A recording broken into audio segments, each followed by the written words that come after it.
ಧರ್ಮಸ್ಥಳ ಮೃತದೇಹ ಉತ್ಖನನ ಕೇಸಿನಲ್ಲಿ ಸಹಾಯಕ ಆಯುಕ್ತರು ಹಾಗೂ ಎಸ್ಐಟಿ ತಂಡದ ನಡುವೆ ಗೊಂದಲ ಉಂಟಾಗಿದೆ. 11ನೇ ಪಾಯಿಂಟ್ ಉತ್ಖನನದ ಬದಲು ಹೊಸ ಸ್ಥಳ ಮಹಜರಿಗೆ ಹೊರಟ ಎಸಿ ಸ್ಟೆಲ್ಲಾ ವರ್ಗೀಸ್ ನಡೆಗೆ ಎಸ್ಐಟಿ ವಿರೋಧ ವ್ಯಕ್ತಪಡಿಸಿದೆ ಎಂಬ ಮಾತು ಕೇಳಿ ಬರ್ತಾ ಇದೆ.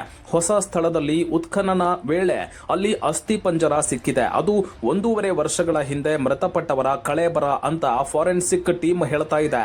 ಇದೊಂದು ಆತ್ಮಹತ್ಯೆ ಮಾದರಿಯ ಅವಶೇಷ ಆಗಿರುವ ಕಾರಣ ಇದೊಂದು ಯುಡಿಆರ್ ಪ್ರಕರಣ ಅಂತ ಎಸ್ಐಟಿ ಹೇಳಿದೆ. ಆದರೆ ಅನಾಮಧೇಯ ದೂರುದಾರ ತೋರಿಸಿದ ಕಾರಣ ಎಸಿಯಿಂದ ಮಹಜರಿಗೆ ಸೂಚನೆ ಬಂದಿದೆ.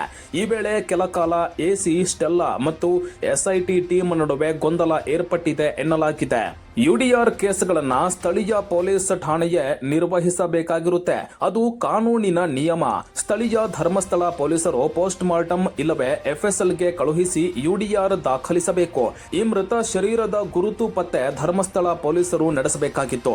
ಈ ವಿಚಾರದಲ್ಲಿ ಎಸ್ಐಟಿ ಹಾಗೂ ಸಹಾಯಕ ಆಯುಕ್ತರ ಮಧ್ಯೆ ಗೊಂದಲ ಉಂಟಾಗಿದೆ. ಕೊನೆಗೂ ಸಹಾಯಕ ಆಯುಕ್ತರ ಸೂಚನೆಯಂತೆ ಅಸ್ಥಿಪಂಜರ ವಶಕ್ಕೆ ಪಡೆದು ಮಹಜರು ಕಾರ್ಯ ನಡೆಸಲಾಗಿದೆ ಎಂಬ ಮಾಹಿತಿ ಇದೆ.